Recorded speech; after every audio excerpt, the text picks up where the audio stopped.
chant we did is 3 verses from a hymn called the Guru Stotra. So I start off by paying my respects to my teachers, Swami Chinmayananda. And then the second one is a Vedic chant. It's one of the Shanti mantras, which invokes that we may study well together and that our study may be blessed. It's tradition. So tonight we start the 13th chapter, Kshetra, Kshetranya cha. These are technical terms, and they're military. Kshetra means a field, a battlefield. For example, where is this battle fought? Anybody remember what's the name of it? Kurukshetra. So it's a field of battle. Kshetranya means the knower of the field. And what Vyasa, our poet, is going to do in this chapter is introduce one of the foundational meditations for the practice of yoga. Now, many of you have many other practices. You were talking about the various kriyas that you do and things like that. Puja, chanting mantra. All of those are preparatory. They're important. Their goal is to purify the head and the heart, to achieve what we call the sattvic mind, a pure mind. Now, pure mind doesn't mean I have good thoughts as opposed to bad thoughts. It means I have fewer thoughts. So pure water has less stuff in it. You've all seen the commercial on Zero Water. They compare it to the Brita water filter. Have you seen that on the television? This removes this many parts. But the Zero water removes it all. Sattvic water. That's only water in it. So we have all these various practices. When the mind is purified, though, we take on another practice called Drikdrishya Viveka. That's one of the technical terms, the discrimination between the seer and the seen, between the self, Atman, the not self, Ana. Ultimately, Brahma Satyam Jagan Mityedyeti Rupo Vinishchayaha Soyam Nitya Anitya Vastu Vivekaha Samudharitaha. Remember it, good. So, discrimination between the real and the unreal, the eternal and the non-eternal, is Brahman alone is real, Brahma Satyam. The phenomenal world, Jagat, Mithya, illusion. Let's put that on the shelf. So we start with discrimination between the seer, Kshetranya, the knower of the field, and Kshetra, the field. So it's like a game. Subject to object discrimination. So do all of you see the glass here? You are the knower. Glass is that which is known, object of knowledge. Clear? Are you a glass?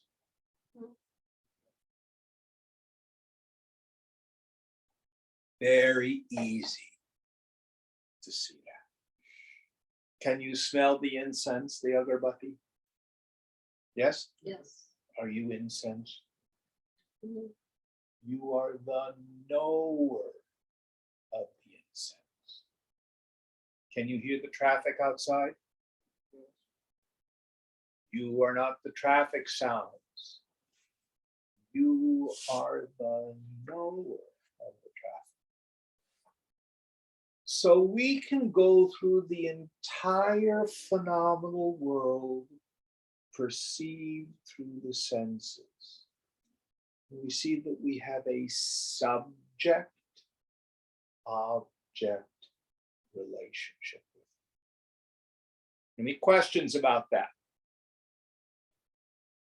Now, we're going to get a little more subtle. Let's go to the body itself. Most of us think, I am the body.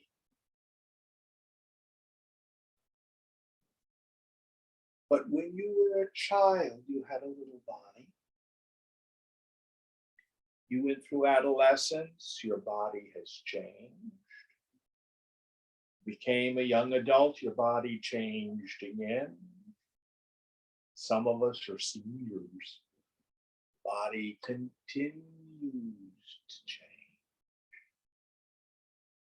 But have you not known the changes in the body? Anybody put on a few pounds over the holidays? Yes.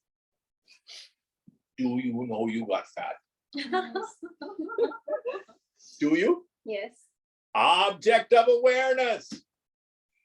Anybody been working out since the first of the year and taking some of it off? Okay. But if you did, you would know it. Take a deep breath and feel the breath in the body. You know that sensation.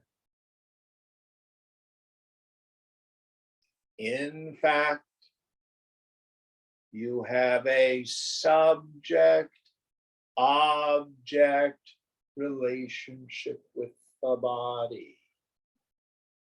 You are not your body. Fang and I were talking about, she's thinking of doing some energy work, energy healing, and opening chakras and stuff like that. You do energy work. That's what these kriyas are, right?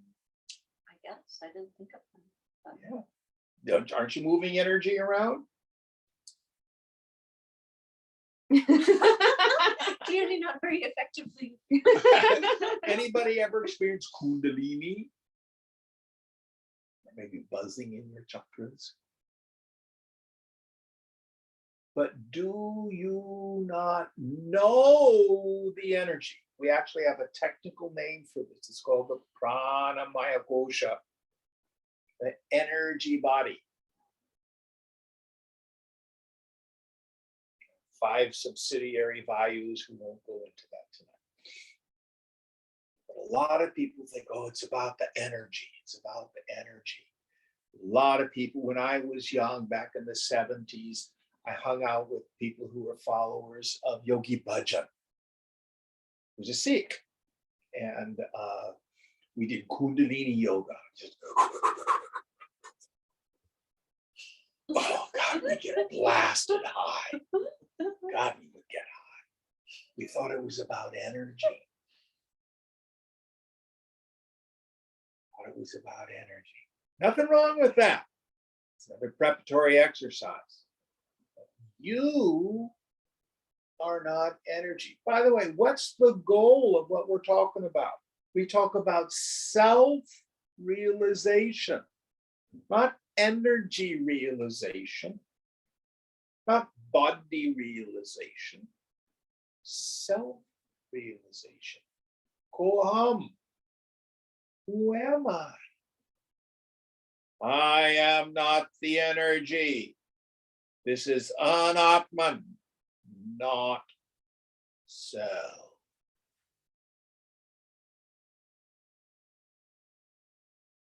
Let's go to an even subtler level. Technical term is manomaya kosha, the mental sheath. This is where my feelings happen. Sometimes I feel joy, sometimes I feel sorrow, sometimes I feel enthusiastic, sometimes I feel bored. The whole palette, it's like a painter. We have this palette of feelings. Oh, today I was watching, Joy was looking at sorrow. Is that what happened? Does one feeling know another? Mm.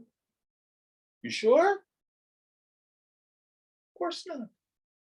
I am the knower of all my feelings. Judgments. Oh, I think those people are just terrible. Who knows the judgment? I do.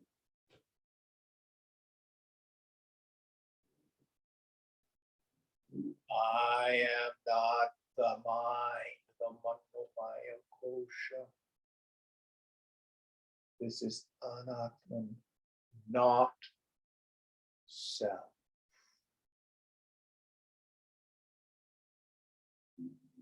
Now let's go to an even subtler level.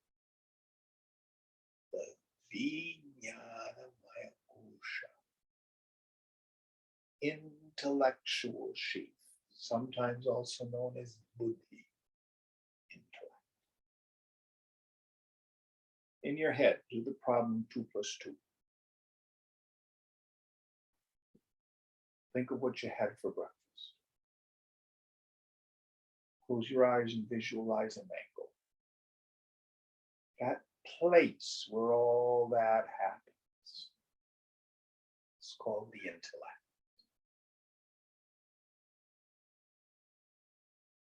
But the thoughts go by like your hand in front of your face, like the sound of the traffic. One thought does not know another thought. I am the knower of all the thoughts. Now, within the Vijnanamaya kosha is a very special kind of thing called ahamkara. This is a word you've heard before. It's usually translated as ego. But let's pull it apart. So in Sanskrit, what does aham mean? Hi, it's just the first person pronoun. Kara comes from the root kri, which means to make or to do. We get words like karma, action, karana, cause, kriya, like a cleansing action. So ahamkara are I maker thoughts. They're deeply rooted ideas about myself. I'm good, I'm bad. I'm okay, I'm not okay.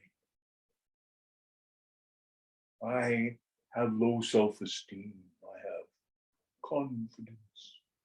I'm smart. I'm stupid. I'm attractive. I'm male. I'm female. I'm Indian. I'm American. I'm this caste or that caste. I am and fill in the blank. This function within the Vijnanamaya kosha, this ahankriti, this ahankara, superimposes upon the self the qualities of the not self. Technical term is called adhyasa, superimposition. This is the root of feeling like I'm a person, and is the result of deep spiritual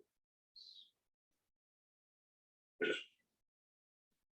You can see ahankara rise and fall. All right, everybody look at Fang and see if she's got any spinach in her teeth, or she's got a pimple that she hasn't taken care of. Does she spill her lunch on her shirt? Everybody look at her. How does that make you feel? Funny. Self-conscious. Did you feel all of a sudden this self-observation kind of feeling come over you? Did you feel it? Mhm. That's ahankara thickening.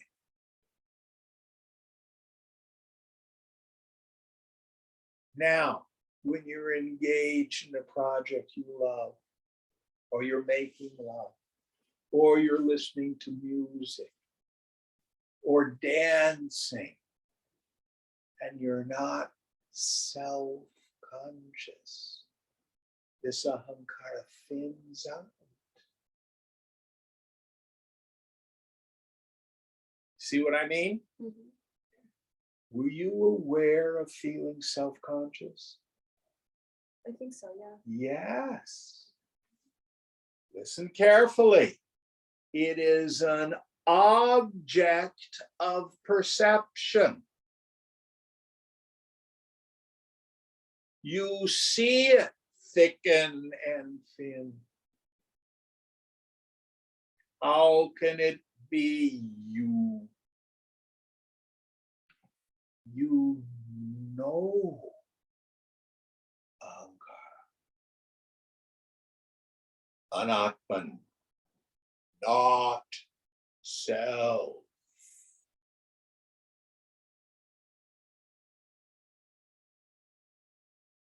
Now, you have the subtlest level of our being. This is called the Anandamaya Kosha,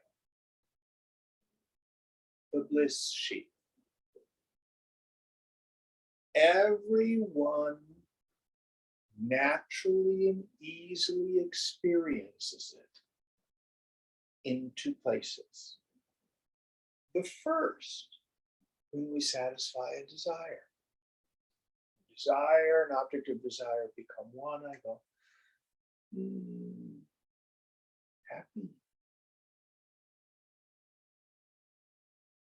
The other place I experience it is deep sleep. The nature of the Anandamaya Kosha is the mind quits its extroverting.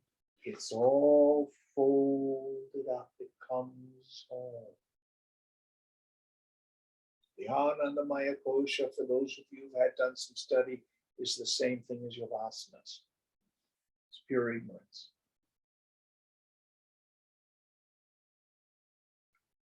But you are aware of it.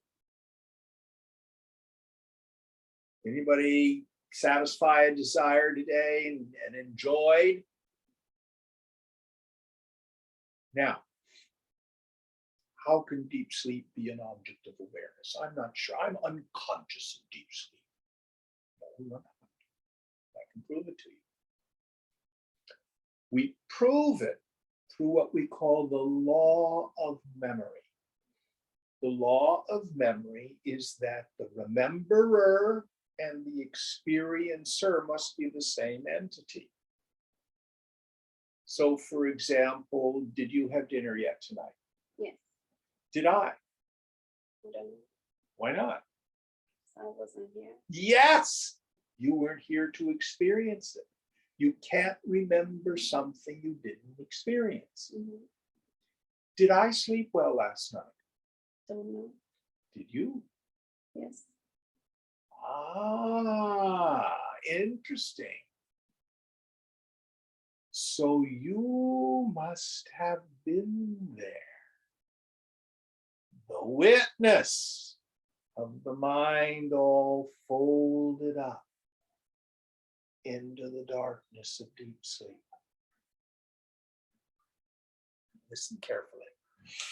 It's like the difference between a blind person, that would be like, I'm unconscious, and a sighted person with their eyes closed. Everybody close your eyes. If I move the furniture around, you wouldn't see it. Your eyes. I can see. When you close your eyes, you're not blind.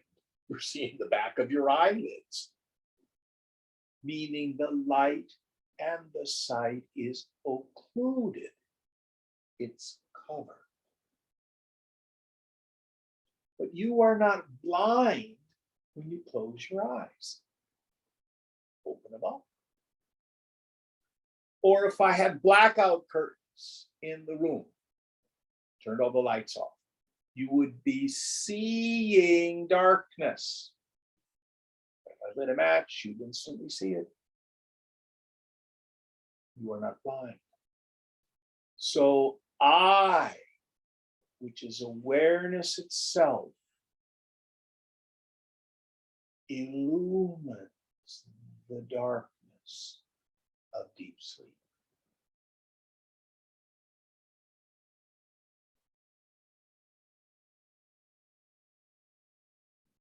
Question is, who are you?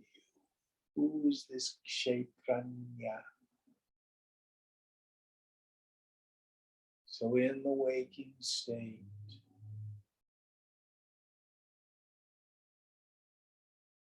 to watch your mind. See if you can get to that point where there may be spaces between your thoughts. See if you can notice who sees the thoughts and the space between the thoughts. It's tricky because it's like trying to look at your eyes.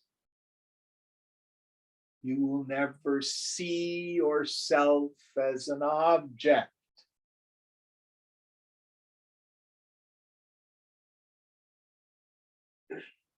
Yet, you are.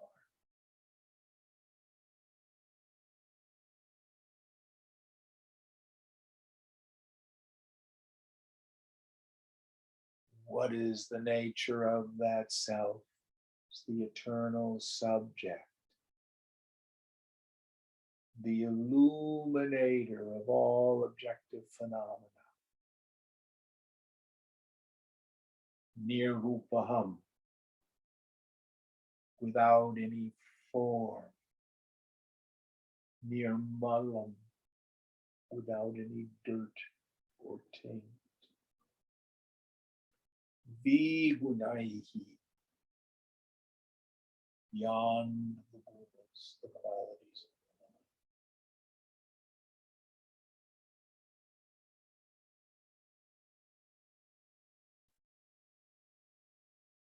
What is that by which everything is known, without which nothing can be known, beyond which there is nothing to know? It is Veda Anda, the end of Vedanta. It's the meaning of the word.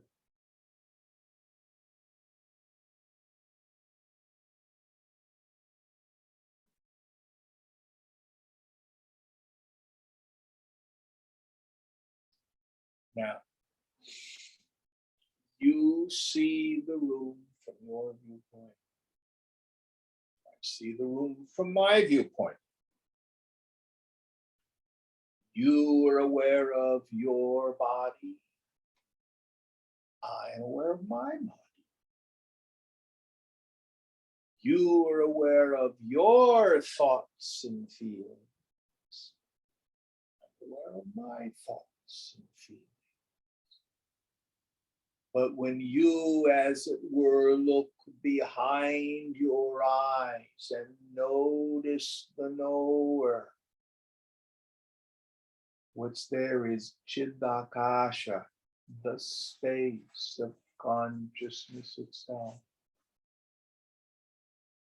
When I look behind my eyes, there's nothing there but Chidakasha, the space of consciousness. Listen carefully. That space of consciousness, the self in you, is not like the self in me. The self in you is the self.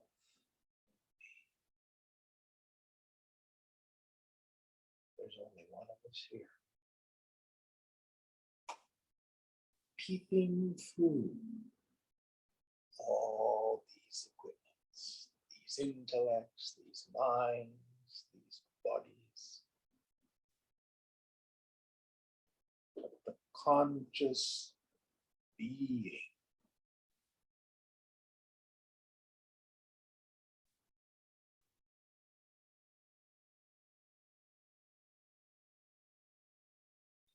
All right, with this in mind, let's dive into the scripture itself. Will you help us out, please, Deepa? Yeah. Let me bring it up on my screen.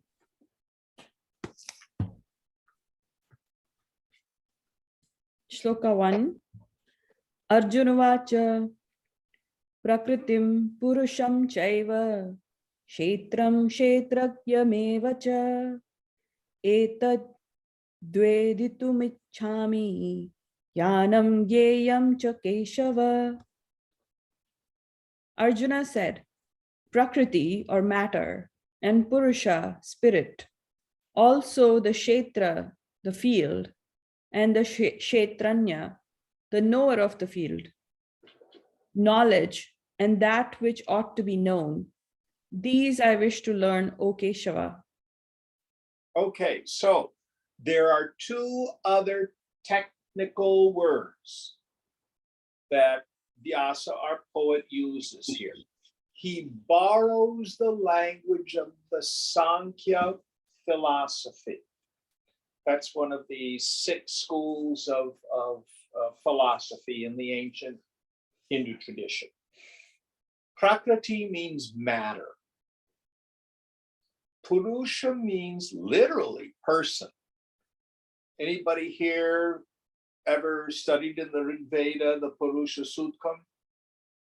Have you done that one, Deepa? I know of the chant, but I've not studied the Rig. Purushaha, and that's all I can remember of the chant. It's been 40 years since I learned it. Anyway, so it's the divine person, the divine person. But the deeper meaning, the way it's used in Gita, is Prakriti is matter, Purusha is spirit. Listen carefully. You do not have a spirit. You do not have a soul. Like it's a possession. I have a nose, I have toes, I have a soul. No. You do not have awareness. Oh, yes, I have awareness. I own it. My little packet of awareness. It belongs to me. You are aware. you are awareing all the time. This is Purusha. This is Kshetranya, the knower of the field.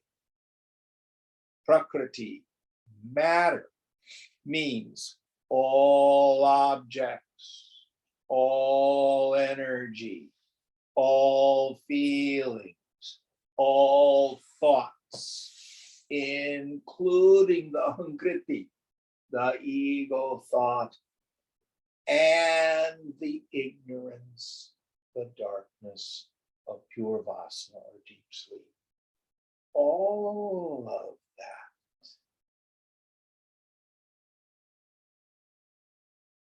is the field. Prakriti. Oh, I'm really spiritual, Jim. I'm getting into channeling. We go into trance and we channel these higher beings who bring us truth. Maybe they are. But nobody lacks for access to the information of truth, for God's sake. Great saints and sages have been uttering it for thousands of years.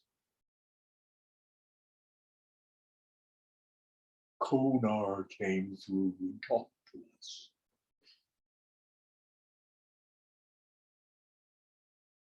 Well, why don't you try doing well these people say instead of just listening? It's not self.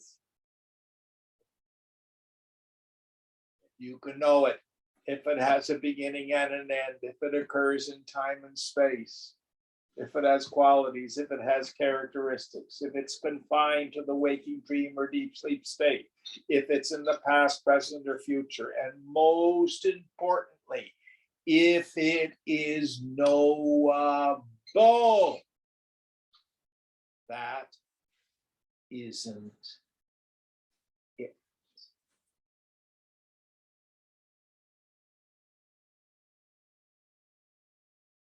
Don't settle for little stuff.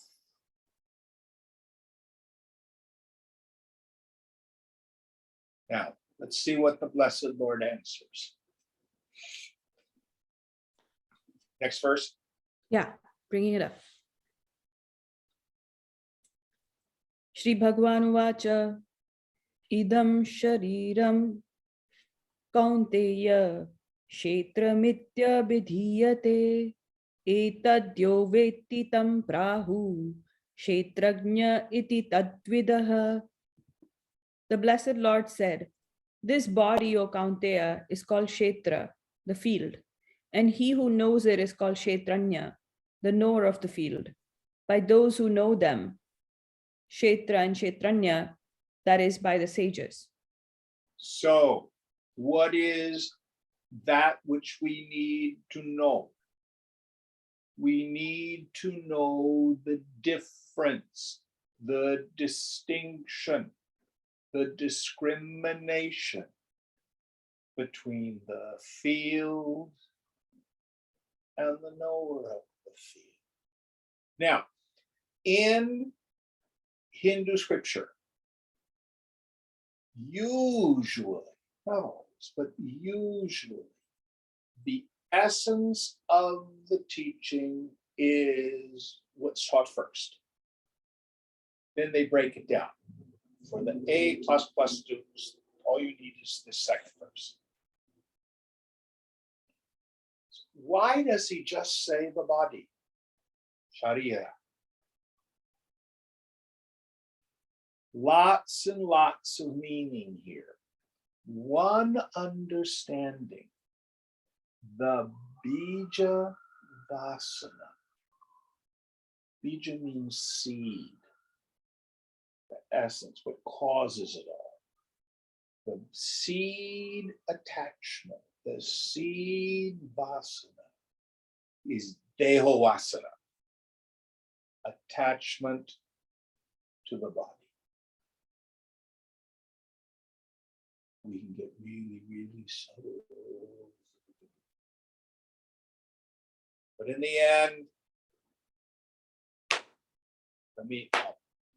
I think I am the body. How do I break that attachment? Primarily, we keep examining what's so, that the body is an object of cognition. See your body, Shankara, he talks about gata all the time, pots. You see your body like you see a pot. I'm carrying this clay pot around. Jim, why are you carrying the clay pot around? Because I'm a clay pot. You're not a clay pot, you're carrying the clay pot. Oh, no, I'm a clay pot. That's why I carry it around all the time. Who are you? I'm Jim. I have a beautiful body. It's like a clay pot. If you can see the changes in it, it cannot be you. You are the knower.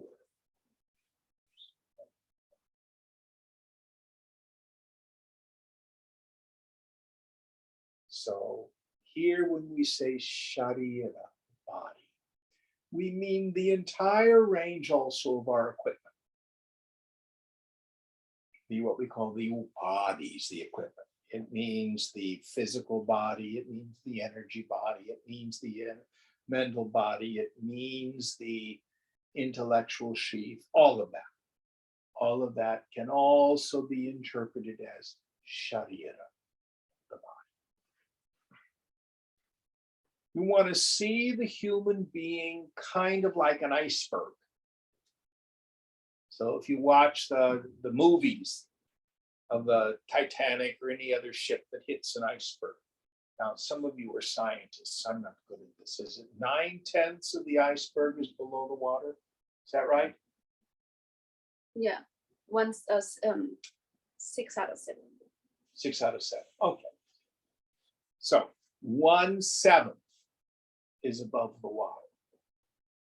6 out of 7 of the iceberg is invisible. So in the West, we have what's called the Cartesian mind split. The mind is something different. In yoga, we see this thing called a human being, and it has a gross dimension and subtle dimensions. It's all essence, one body. Annamaya kosha, food tool. Pranamaya kosha, energy body. Manomaya kosha, mental sheath. Vijnanamaya kosha, intellectual sheath. Maya kosha, causal body. But you are none of it. You are the knower.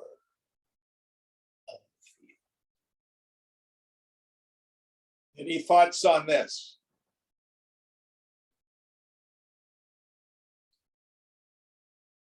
Did I hear one over there, Trevor? Yeah, I'm a little confused as to how, if everyone shares the same self, you only experience one particular mind and body at the same time. Excellent question. Did you all hear his question in Zoom land? Could you repeat that, please? If there's only one self, how come we all experience different minds and bodies? And it's like this. You have to imagine half a dozen kids are outside and they're doing an experiment. They each have slightly different shaped prisms.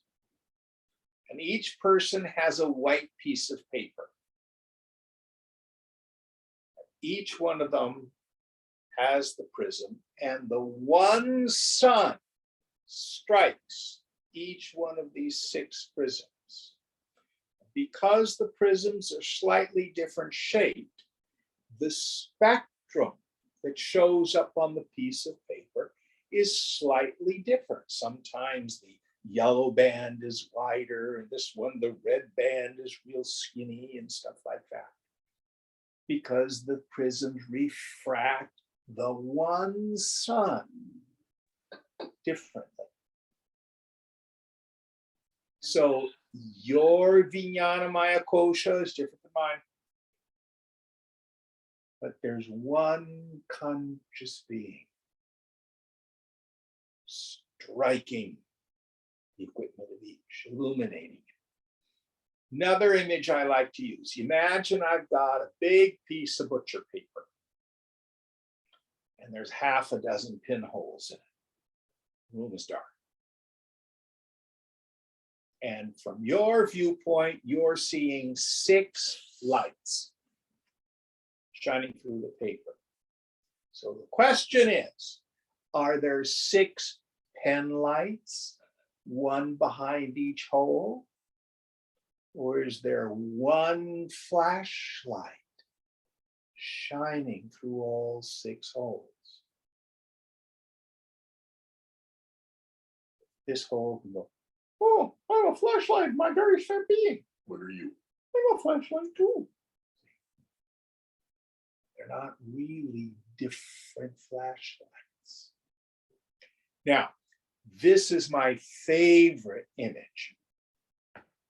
So in southern India, down in Kerala, where Shankara is from, it's very hot. And the women in the villages, do they do this in Punjab too? I have no idea. But in Kerala, the ladies have these enormous jars. They're about 4 feet tall. They put them on their head, and they don't even hold them with their hands. And they walk down together and talking with each other. Great big huge jars. Do they do this in Chandigarh? Yes, yes. Okay. Not in Chandigarh nowadays, But in the old timey days. in old times. And still in the villages? Still in the village. Still in the villages. So then what they get to the tank or the river or whatever it is, and they take the jars down and they move the algae out of the way and they get the water. They're heavy. Put them back on their heads. They're skinny little necks. I don't know how they do it. Walk back up to the Nambudri estate. These houses in Kerala, they're built around a courtyard and they have these porches because it gets very hot so that the air can circulate. So you have to imagine that Shankara was an Nambudri. Here he is giving satsang in the evening because it's cool. And there's a full moon. And there are 6 jars of water. And he says to the students, look at the moon in the jar. Oh, there are 6 moons. And he goes to the water in one of the jars. Oh, he broke the moon. Has it touched the moon? Are there 6 moons? The jar is like the physical body. The water in the jar is like the subtle body. The moon in the water in the jar is the chit chaya. Chaya in Hindi means a shadow. In Sanskrit, it means shadow and reflection. So the reflection of consciousness caught in the web of thought. And when the moon in the jar, which is really nothing but reflection of the water, meaning my mind, gets disturbed, I think, I am sad. I am frightened. I am a terrible person. I have trauma. I had all these terrible lifetimes. And the moon, which is the self, is not touched by any of it. It is adhyasa, superimposition. I attribute to the moon the qualities of the water in the jar. Does that make it a little clearer, Trevor? It does. And also what's implied is that there's always like an aspect of the self that's completely transcendent and beyond your experiencing capabilities. It's not beyond your experience. I can prove it to you. Are you you? Yes, You sure? pretty sure. Do you see, hear, taste, touch, or smell yourself? No. Do you emote yourself? No. Do you think yourself? No. But you know you're you. Yeah. How do you know It's just self-evident. it? Yes. Now, this is the great cosmic joke. That's why we say knowledge of the self is a perfect knowledge. You can't lose it. And because you really can't even gain it. When have you ever not known you were you? Never, I suppose. Yeah. The self is difficult to realize, not because it's far away, not because it's only for special people. The self is difficult to realize because of its profound ordinariness. Think. If God is omnipresent, that means you're always experiencing it. Now, a little bit off topic here, but I think it's important. We know things in the world largely through compare and contrast. I know that's a table, and part of the way I know it is this is a chair, and that's a lamp. So I can move my attention. When I'm looking at chair, I have an experience of no table. When I examine the lamp, my awareness of the chair is gone. Compare and contrast, the difference between things. Is that making sense? Yes. You can't do that with yourself because you're never not eyeing. So the other way in which we know is through the process of distillation. So if I have 3 glasses of water, this one has red food coloring in it, this one has blue food coloring in it, this one has yellow food coloring in it. And the question is, what is the color of pure water? What must I do? Remove the colorings. Remove everything that is not water. So I take the red water, I remove the food coloring. Wonder what happens when you remove the food coloring out of the blue one. It's clear too. And the yellow, same thing. Pure water has no color. Near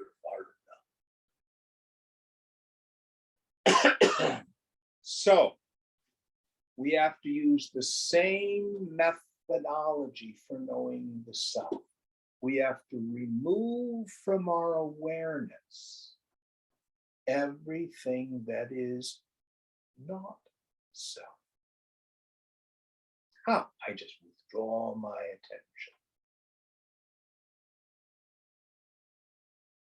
Many of you have heard this acclamation in scripture, neti, neti. Who's heard that before? Na iti, Na iti. Not this. It's not the phenomenal world. It's not the body, not the energy, not the feelings, not the thoughts, not even the ignorance of deep sleep. What is it? What remains? Oh, Guruji, after negating everything, there's nothing left.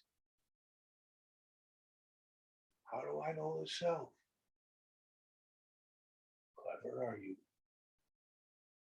The self is that by which all these things are known. And in a very subtle intellect, realize that's what it is. So self-realization takes place in the subtle intellect. The buddhi becomes buddha, awake. Now, that doesn't change yourself. And that still is not the real knowledge of the self, which the great cosmic joke you've always had.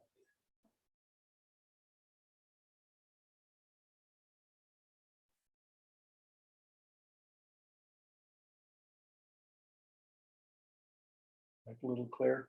Yeah, that is clear. Very good questions.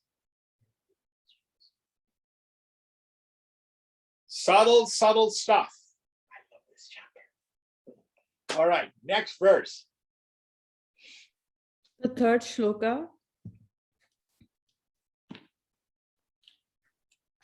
Kshetragyam chapi mam vidhi sarvakshetreshu bharata kshetra kshetragyayor jnanam yattajnanam matam mama. Know me as the knower of the field in all fields, O Bharat. Knower of knowledge of the field as also of the knower of the field is considered by me to be my knowledge. Yes. So, are there a bunch of little consciousnesses running around? I think the, what's the group that Tom Cruise calls? Scientology. They have this idea of everybody's an operating phaeton, little individual packets of energy. Actually, Sankhya philosophy says something very similar, that there's a bunch of individual purushas, little packets of knowing. Krishna here says, no, that is not true. Krishna here says, know me to be the knower of the field in all fields. Now remember, when Krishna talks about himself, he's talking about the self in you.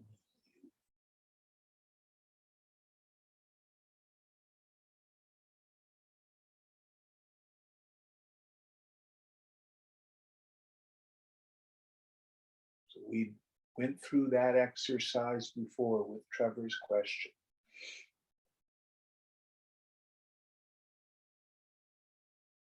Are there a bunch of little selves?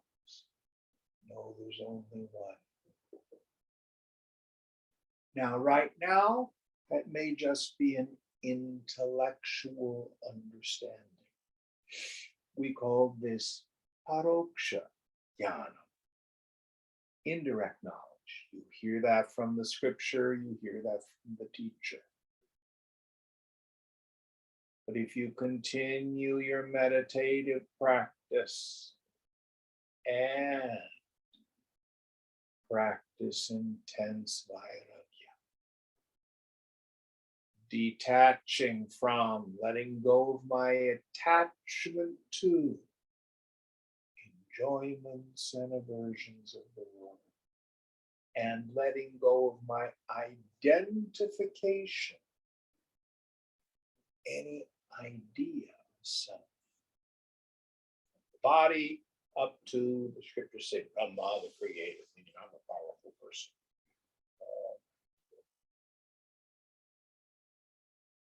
Vyasa, Vairagya, those two together. Then the time will come when the mind will thunder to a stop. And you will wake up from being awake.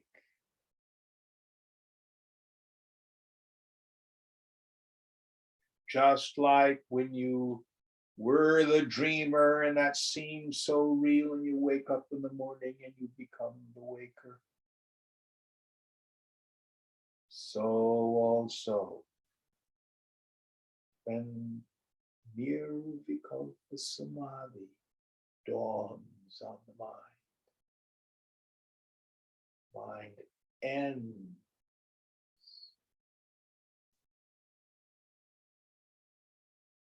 Then when you return from that, it's absolutely clear.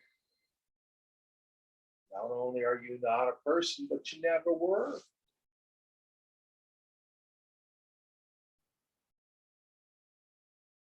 Then that's aparoksha jnana, direct.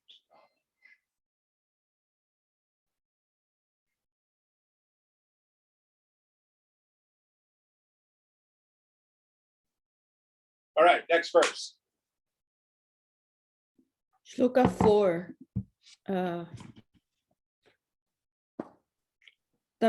Tatshetram yaccha yadrukcha yadvikari yatascha yat sacha yo yat prabhavascha tatsamasena me shrunu. What that field is, of what nature it is, what are its modifications, whence it is, and also who he is, and what his powers are. These hear from me in brief. Okay, so now he's going to break it down and enumerate the qualities of the field and the nature of the knower of the field. So yeah, we got 10 minutes. Next one. Okay. Just a sec.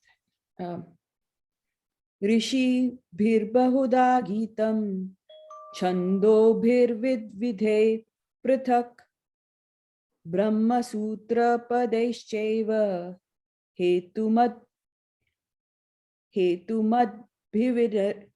bhirvinishchate.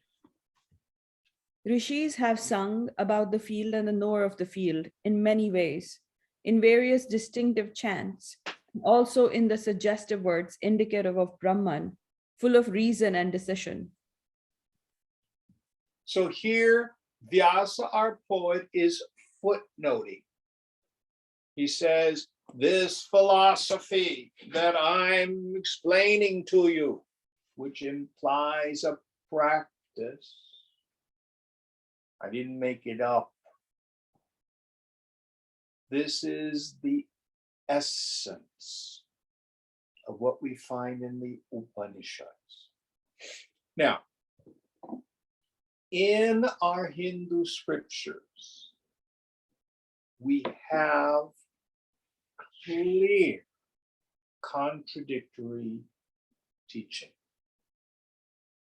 We have what we call the Karma Kanda section, the action, the ritualistic portions, and then we have the Jnana Kanda, the knowledge portions, which we call the Upanishads. In the Karma Kanda portion, these are for those who are identified with the body, or the body plus the personality. And there are hymns that talk about what the individuality is, the jiva, and what needs to happen to it, and it goes from one body to another body and all this kind of business. And it is a relative truth. The knowledge in the Upanishads seems to contradict it, because the knowledge in the Upanishads says, the self is actually never born. It does not change. It cannot be purified. It cannot be defiled. It cannot die. Wait a minute. It seems to be contradictory. Again, the earlier portions of the Vedas, the mantras, are for those who are not yet ready for the deeper wisdom. Helps purify the head and heart. Then we have the knowledge portion. Here, Krishna is saying, what I'm giving you is in the knowledge portion, it's in the Upanishads. So don't be disturbed if it seems to contradict other portions of the Vedas. Do not let philosophical inconsistency be a barrier. Never is there a claim of philosophical consistency. It's okay. Yes. Sergeant, I think that's so interesting because when I listen to you speak, I feel like it's very consistent. I Is it don't because talk about the Karmakanda stuff though. that's why? And maybe because you make it clear what is Yeah. each portion about. So you're saying the commentary makes a big difference. Yes, yes.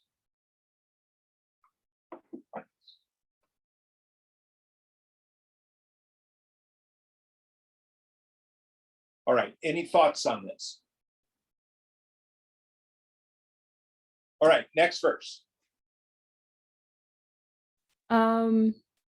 The next two verses are together, so 6 and All 7. right. Mahabhutanyahangkaro buddhirvyaktama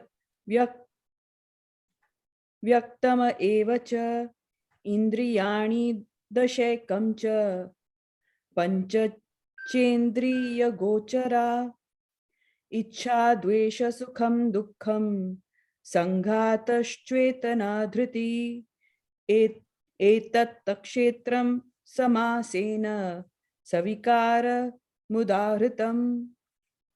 The great elements, egoism, intellect, and also the unmanifested mula prakriti, the 10 senses and the mind, and the 5 objects of the senses, desire, hatred, pleasure, pain, aggregate body, intelligence, fortitude. This kshetra has been thus briefly described with its modifications.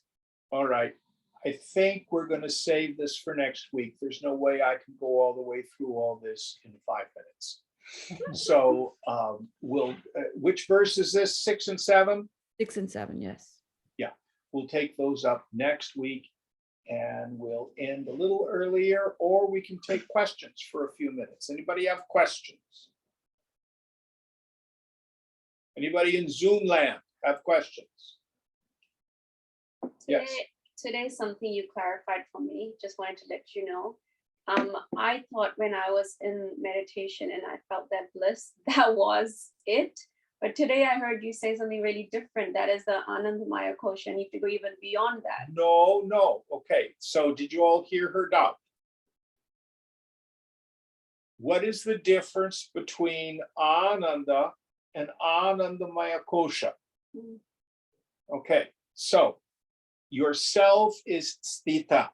It is established. It's still, it is changeless. We say the self is Satchidananda, existence, consciousness, and bliss. But I don't feel blissful all the time. So how can that be the self? So what you're feeling is not the self. Mhm. So I start with translating Ana for you. Sat means pure existence. The self is. Chit, the self is pure awareness. Ananda we usually translate as bliss absolute. But let's start by translating it as no sorrow reaches there. Why do we call it Ananda? We call it Ananda because when the mind is extroverted, when it is under the throes of technically what we call Vikshepa Shakti, it's projecting or agitating power, it hurts. But when the mind lets go of that and comes back and is absorbed in the self, like the waves are absorbed in the ocean, then the mind becomes blissful.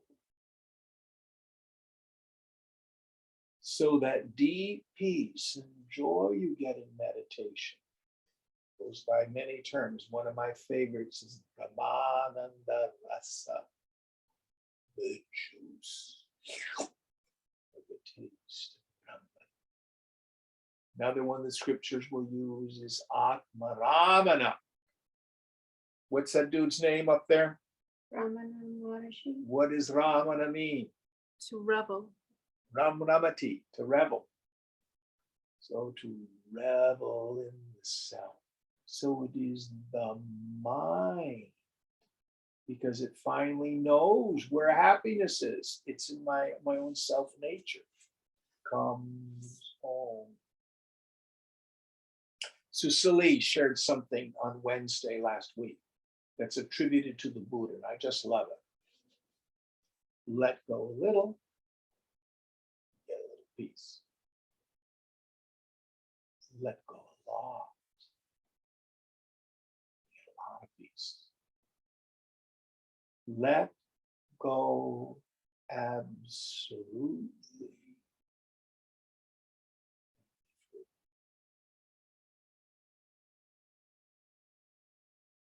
Teeter totter. The more attached I am, the more in control I am, the more I struggle, the lower my serenity. The more I let go, the more I let God, the more I surrender.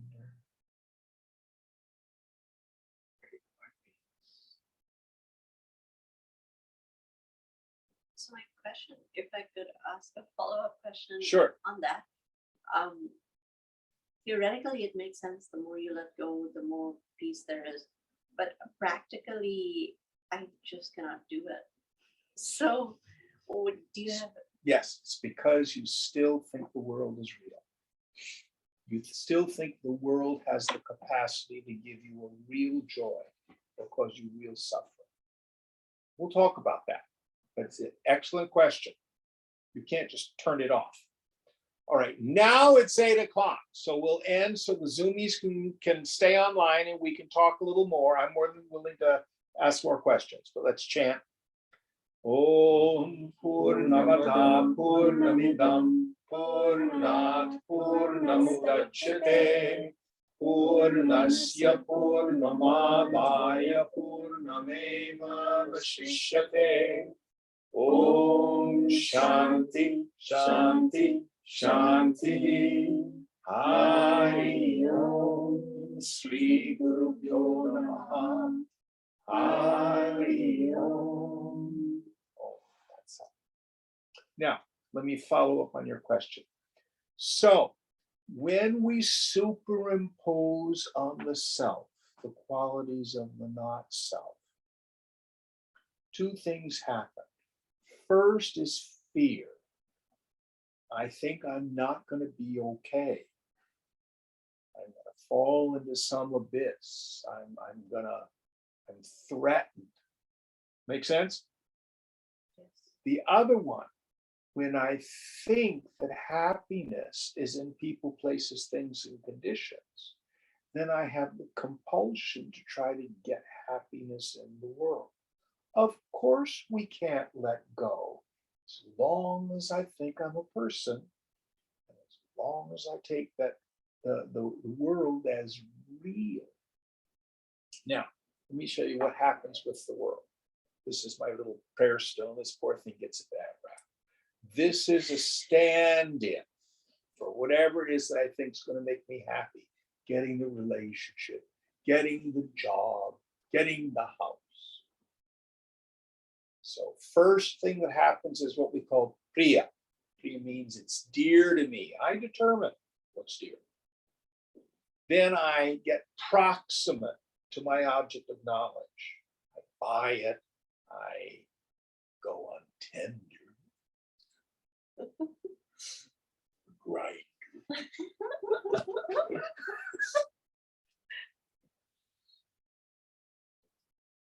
I get close to it. That's called moda. And when desire and object of desire become one,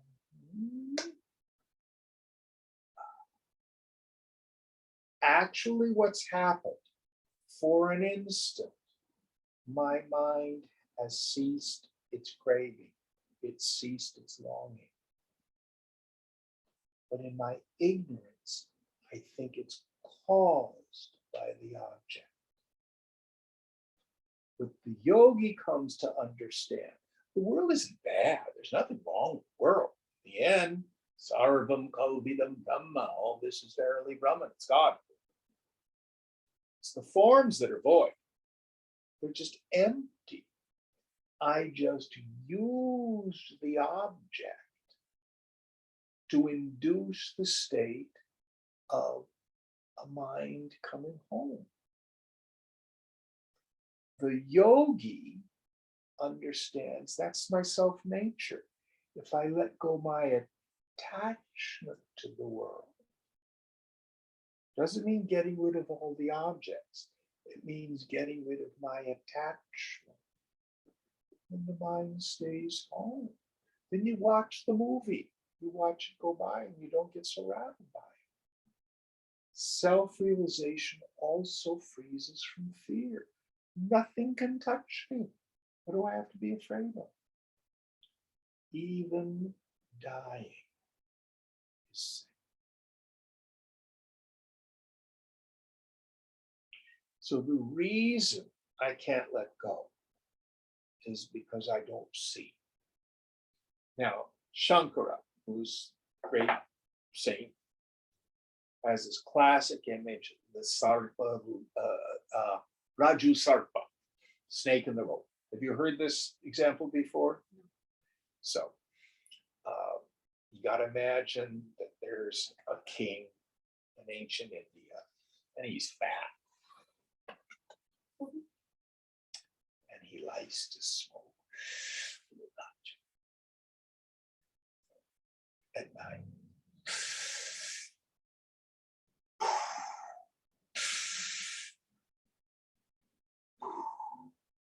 It's high. Gets into the tub.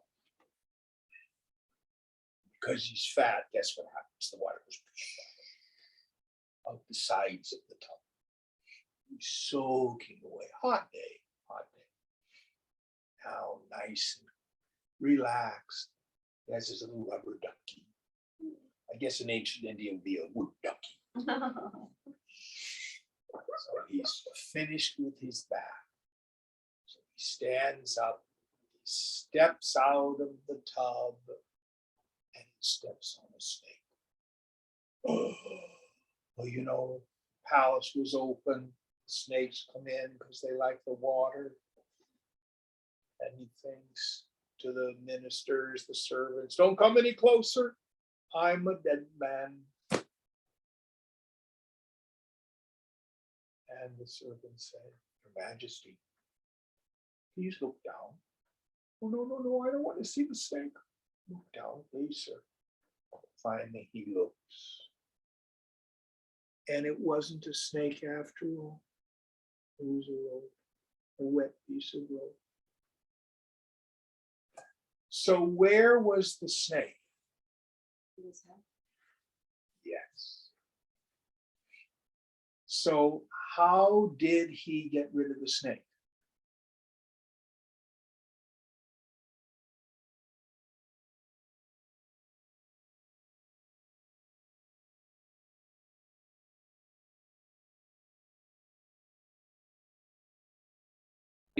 Sarpa Vichara, investigating the nature of the snake. And what do we find? So right now, it's almost like hypnotism. I'm convinced I'm a person. Seems so real, just like the dream state does.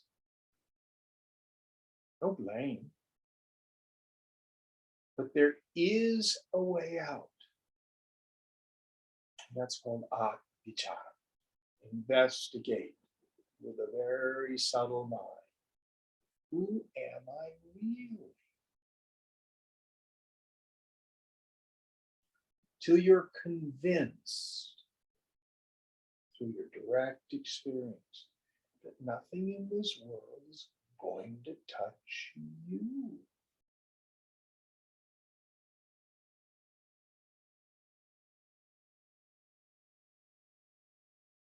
That's the way out.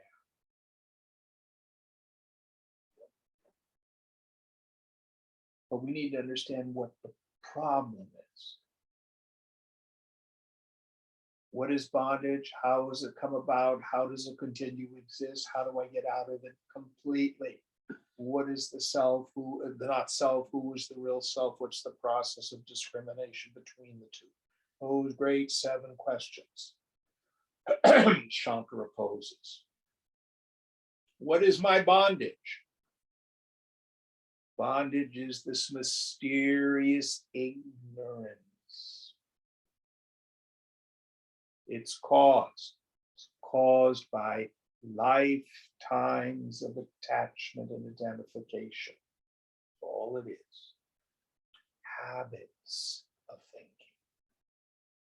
How does it continue to exist? By not paying attention. You gotta be woke AF. Ooh.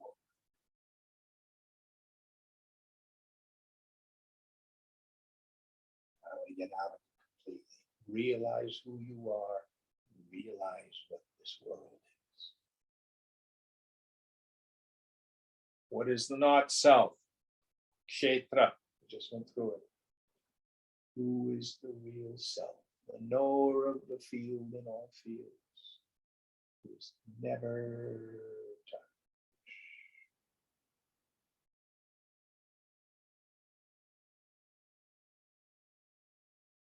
Does that make sense? Yes. Simple.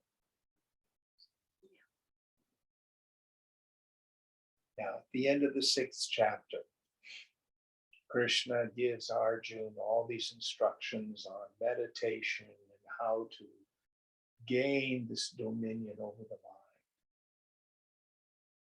And Arjuna says, oh, it's like trying to control a wind. And Krishna says, yep, you're right.